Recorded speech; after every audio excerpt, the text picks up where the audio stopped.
Good morning. Welcome to JP's morning brief for April 28th, 2026. How's everybody going this morning? It's looking pretty good around here. Still dark though, but hey, it'll get better. Thanks for tuning in this morning. As we get started, getting ramped up, get everybody in here that's going to be on board. Uh, Click that follow button, and then please click the follow button if you're not already a follower of the JP8 report page, and then or the channel, and then give us a like for the episode, please, and then jump into the chat. The live chat is open. It's always open every single day. Right now, I'm the only one in it, but hey, it's early. It's 6:30. I understand. I was just looking at some other pages. Man, I was over on the Bongino report page just a couple of minutes ago. They got 450 people in that chat right now. I'm like, dude, send some over this way. All right, that would be cool. But we got things to do. That's how I understand. But we're going to provide a service for the getting this morning news out. I do conservative news. A lot of other people do entertainment, even though Vince is awesome. And I already got the rate set up for them for at 7 o'clock, which would be great. All right. So as we get started, America 250 moment. On this day in 1776, future President James Madison turned 18 years old and joined the Continental Army. I'll say that again. Future President James Madison turned 18 years old and joined the Continental Army. All right. That is cool. That is awesome stuff to hear. All right. And then we're going to continue on with our letter from a couple of days ago. It's a long letter. We're on part 3, which we're getting toward the very end of it. You know what? I'm only going to do 2 paragraphs, and then I'm going to finish the rest of it up on the JP8 report. So I'll put my marker there because we do have some news to cover. All right. So this is the letter from George Washington to John Hancock. Okay. So today's Tuesday. I started reading it yesterday morning. I went yesterday afternoon. I'm back on it again this morning. So go back, review the beginnings of the morning brief yesterday morning, and the JP8 report yesterday. All right. Several officers belonging to the regiments raised in these middle colonies informed me that their men, notwithstanding their agreement, began to murmur at the distinction of pay made between them and the regiments from the eastward. I would be glad that the Congress would attend to this in time, lest it may get such a pitch as will make it difficult to suppress. They argue that they perform the same duty, undergo the same fatigue, and receive $5 when the Eastern regiments receive 6 and 2/3 dollars per month. Wow. Yeah. That's the last time I ever complained about the pay I received in the Army. Wow. Okay. Um, let's see. Um, okay, we'll start back there again. Should not have got it interrupted. Lest it may lest it may get to such a pitch as will make it difficult to suppress. They argued that they perform the same duty, undergo the same fatigue, and receive $5 when the Eastern regiments receive 6 and 2/3 dollars per month. For my own part, I wish they were were all on the same footing. For if the British Army will not face this way, it will be necessary to detach a great part of our own troops. In that case, I would, for many reasons, be sorry that should be any distinctions of regiments that are all in pay of the United Colonies. The deficiency of arms in the New York regiments especially is very great. If I am rightly informed that there are scarce as many colonial regiments will arm one company, uh, uh, can the Congress remedy this evil? if they can. There should not be a moment be lost in affecting it. Man, this is hard to read. Um, as our strength at present is in reality on paper only, we should think of discharging those men who are without arms. The remedy would be worse than the disease, for by the vigorous exertions I hope arms may be procured, and I well know that the raising men is exceedingly difficult, especially to be engaged during the continuance of the war, which is the footing on which Colonel Risman's regiment is engaged. April the 26th, I had wrote this far before I was honored with your favor of the 23rd.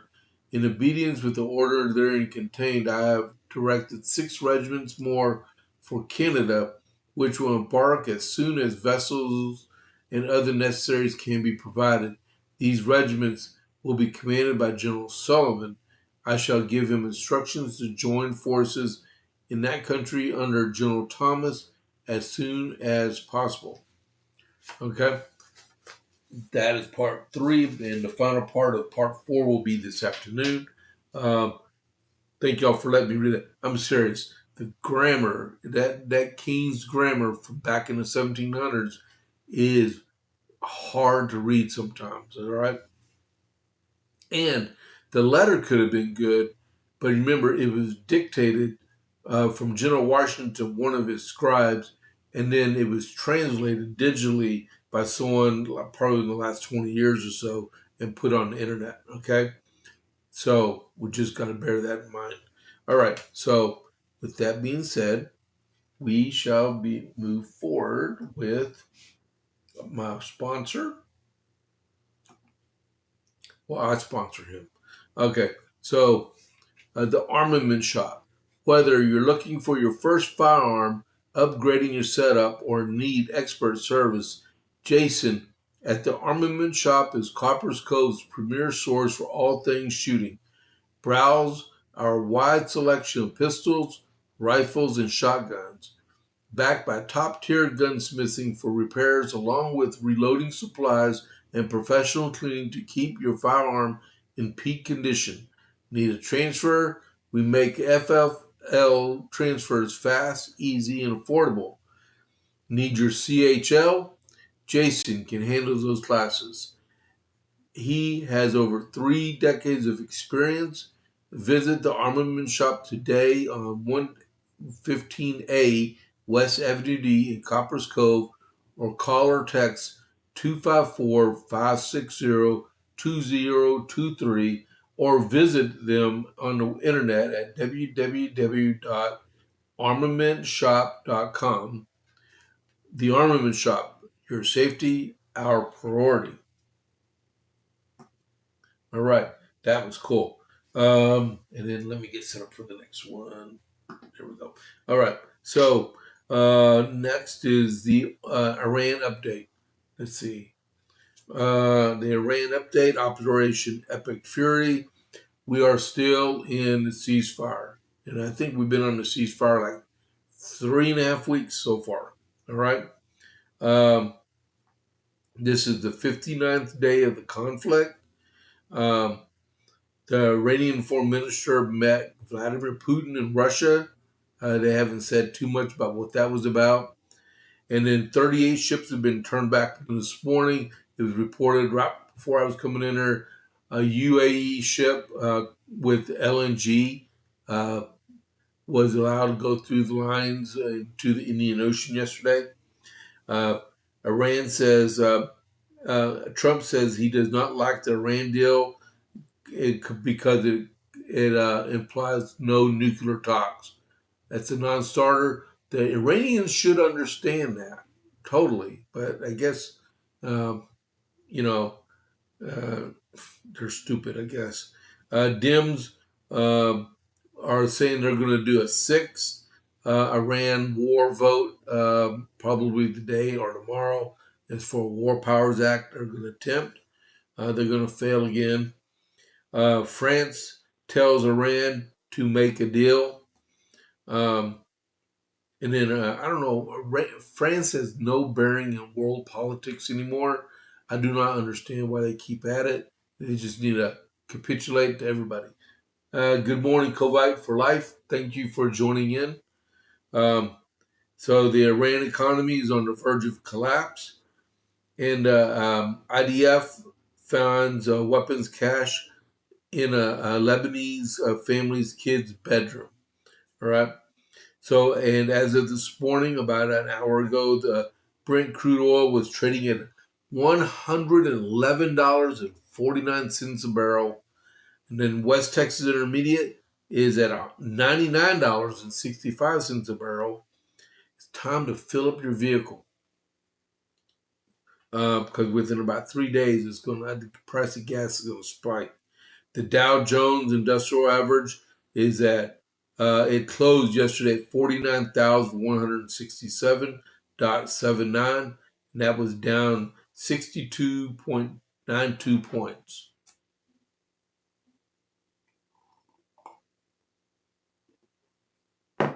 All right. So, don't know why I wrote web down on that one. Hold on just a second here.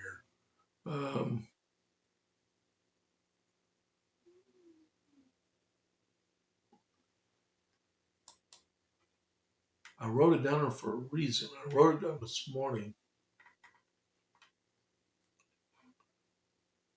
Okay. Well, hey, look.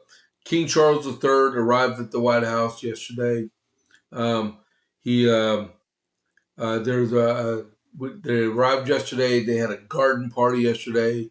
They're having some dinner tonight. He's going to do a special meeting at Congress today.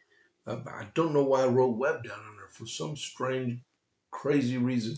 Let me hit refresh to see what comes up. Nope. Okay. All right. So yeah, King Charles, they're here. All right, and they're trying to celebrate the American Revolution.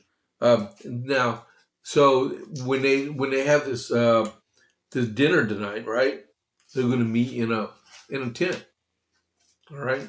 So after what happened yesterday, on Saturday, people would say, hey, let's get over this with this ballroom thing. Let's get it approved, get it going. Let's provide some security to American diplomats, the president, and their people that are invited to come over.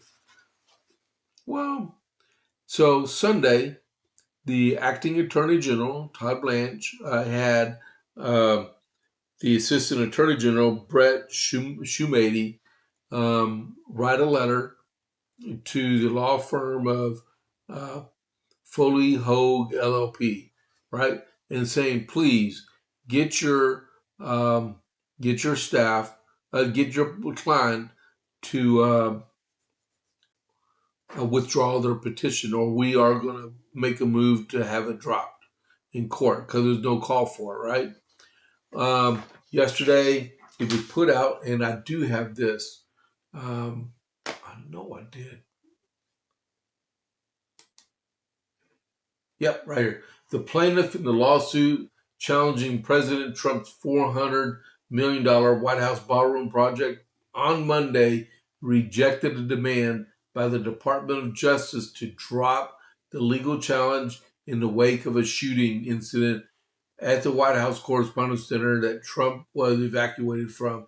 Your assertion that this lawsuit puts the president's life at grave risk is incorrect and irresponsible, wrote Greg Craig, a lawyer for the plaintiff. Well, let me see something here. Yep, he's the lead. He's on up here from the letter. All right. So simply put, this case does not jeopardizes the case in any the president's safety in any case. Nothing prevents. Okay, so and nothing prevents you from asking the Congress at any time for the necessary authorization required by the Constitution and federal law. What Sunday's awful event does not change is that the Constitution and multiple federal statutes require Congress to authorize construction of a ballroom. I would like to know where that says that in the Constitution, because in many instances, the White House has been renovated over and over and over again, and it did not have to have the permission of the Congress to do it. Now, if they were using federal funds to renovate said parts of the White House, yes, because that's an authorization, right? But all this is private funds. So, wow. I guess this is going to go to court. It says, and then this this Republican appointed judge says national security is not a blank check to proceed with otherwise unlawful activity. This is stupid. Wow. Okay, we'll go over more of this later on. That's crazy. Okay, so onward to the shooter, which we already implied was going on, was, oh man, what's going on here? Okay. Google decided to start talking for me over here on my phone. All right, so what we're doing on time? 6:46. All right. Judge Janine Pirro says that she expects more charges, to be filed. U.S. Attorney for Washington, D.C., Janine Pirro said additional charges are expected against Cole Thomas Allen, warning that the case represents what she describes as an attempted assassination of President Donald Trump and a broader plot targeting senior government officials. These charges are only 3 of the charges that are in the complaint, and there will be additional charges as this investigation continues to unfold. But make no mistake, this is an attempted assassination of the President of the United States. Pirro said investigators believe Allen's intentions extended beyond a single target, stating he made clear that his intent was, and that intent was going to bring down as many high-ranking cabinet officials as he could. This is the kind of situation we cannot tolerate. The email that he sent with the manifesto was a scheduled email, because you can schedule emails, I believe, and I know you can do that in Google, but I'm pretty sure that that's what he did. Okay. Let this be a message to anyone who thinks that Washington, D.C. is a place to act out political violence. If you are willing to do so with a firearm and cross state lines, we will find you. We will track your steps from the inception of your plan, and we will prosecute you to the fullest extent of the law. Washington, D.C. is not the place to travel to commit acts of violence. Most definitely true, right? And then the 3 charges he was hit with, if I keep my papers right, is, let's see, facing 3 counts. The assassination charge with life in prison, and then cross the state lines with the firearm to create during a crime of violence, and attempting to assassinate. There was 3 of them. I can't. Okay, we'll just go on. I'll figure it out later. I'm having problems this morning. Let's see. We're doing pretty good on here. Todd Blanche said law enforcement did not fail after the alleged assassination. He backs his Secret Service agents. One thing they were talking about this morning, there was Todd Blanche said the assailant did fire his weapon, and then other people said they can't find casings from said engagement. So right now they're trying to figure out who shot who. Was there friendly fire incident or whatever? Okay, and that stuff happens, all right. And but they'll get to the end of it. Attorney General Todd Blanche said the Justice Department is moving swiftly in response to the alleged assassination attempt against President Trump, stressing that political violence has no place in civic life. right? Uh, he said the Department of Justice approaches incidents like this with urgency and clarity of purpose. And Blanche said, violence has no place in civic life. It cannot and will not be used to disrupt democratic institutions or intimidate those who serve them, and it certainly cannot continue to be used against the President of the United States because the threat is over there and it's over and over and over and over again, and they won't relent. So I'm moving too fast because I'm running out of time. So we'll continue on with that. And Caroline Levitt, she's going to have a baby this week type deal. She said the White House press secretary, Caroline Levitt, exonerated what she described as a left-wing cult of hatred for fueling political violence in the wake of another alleged assassination attempt on President Trump at the White House Correspondents' Center. Levitt told reporters at a press briefing on Monday afternoon that political violence against Trump stems from systematic demonization of him and is supported by commentators, yes, by elected members of the Democrat Party and even some in the media. Full stop on that one. There's no way is this acceptable behavior from elected members or anyone in our country at all against the president or anyone else involved in politics, right? Because as I go to the next story real quick is Hakeem Jeffries, the guy that wishes he was Speaker of the House. What's happened this weekend, and there are still stories out there of people saying over and over and over again that this was staged. This was not staged. Unbelievable. This is crazy.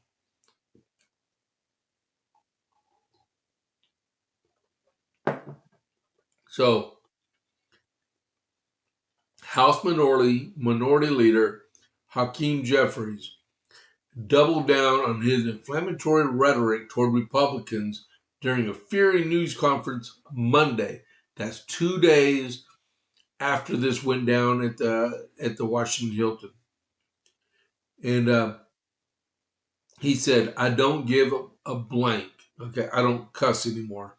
A long time ago. But he says, I don't give a blank. I stand by it, Jeffries told reporters when asked about his vow last week to unleash maximum warfare on the GOP to counter the party's redistricting efforts ahead of November's midterm elections. You can continue to criticize me for it, but I don't give a blank about your criticism. Jeffries' messaging sparked backlash from Republicans following the third apparent assassination attempt on President Donald Trump's life at the White House Correspondents Association dinner Saturday. The top Democrat defended his choice of words by pointing to a report from the New York Times last year in which an anonymous White House staffer used the same phrase to threaten Democrats. The phrase maximum warfare everywhere at the same time came from the White House in the summer of 2025 when they started their redistricting battle, and now they're getting mad, Jeffries continued. Why? Because Democrats have decided to finish it, get lost. He's a piece of trash. This man needs to go back to New York City and get a job delivering pizzas because he's worthless. He can't do nothing. He's just a complete obstructionist and refuses to help pass legislation that's detrimental to these jokers won't even help pass the Department of Homeland Security funding to completely fund the U.S. government. We have people in the DHS as of next week using more borrowed money because everything in the government is borrowed, right? And we keep borrowing money, and then they're borrowing emergency money from the Department of Homeland Security to pay TSA, Secret Service, and ICE people, and that money runs out next week. And these guys in the House, they won't vote for it, and Chucky Schumer in the Senate still won't actually allow cloture to happen in the filibuster and fully fund the Department of Homeland Security. So what needs to happen? And this is directed to the Republicans in the Congress. Get off your duff, your fourth point of contact, and get in there, do your reconciliation budget, and fund, I'm telling you, fund the rest of the Department of Homeland Security and fund as much of the Department of Defense for their reconstitution as possible and get this done. Or the public is going to turn on you in November and we're going to lose the House and the Senate because that's what the Democrats want to have happen. Right? So, I know I'm off on a tangent. I'll stop there. So, I got to tell a couple different ads on here that I need to talk about real quick. So, this coming Saturday, we have a meet and greet up in Gatesville for our runoff candidates here in Coryell County. It's going to be at the feed mill in Gatesville at 11 a.m. to 1 p.m. at the feed mill in Gatesville. And Coryell County Commissioners Precinct 2 and Precinct 4 are going to be there along with the county judges. Hopefully everybody shows up. They should. And there will be a short a county executive committee meeting right after that for the Republican Party. And then the next one is the 12th of May at Giovanni's in coordination with the Coppers Cove Conservative Club. Same concept, same people are going to be there, but it'll be with the 4 C's. And that's our monthly meeting. It's the second Tuesday of every month at Giovanni's in Coppers Cove at 6 p.m. And we tried to invite our state representative to this one also, but she was busy, so she won't be able to be there. All right. And then, okay. And then, if you notice on the bottom left there, the runoff election is May 26th. All right. So early vote for that election is May 18th to May 22nd. Then you got to go over Memorial Day weekend. And then Tuesday the 26th is election day for the runoff. And then right after that, we have the convention, which is the second week of June. All right. So just be prepared. Stuff's happening really fast in the month of May. Right. It never ceases to exist. Keep your head on a swivel. Stay safe today, guys. I will see y'all at noon. Did anyone else? No one else showed up in the chat because I forgot to look. But that's all right. But I appreciate everyone tuning in today. It's 6:58. So Richard, if you're still on there, do you need a ride on Saturday? If you want to go to the meet and greet, just let me know, okay? We'll make sure you get up there. All right, guys. So I'm going to go ahead and raid 6:59. I will see y'all at 12 o'clock with the JP8 report. Let me initiate this raid.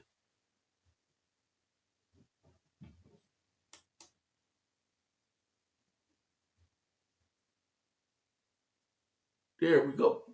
Okay, there we go. I'll see y'all noon. I'm out.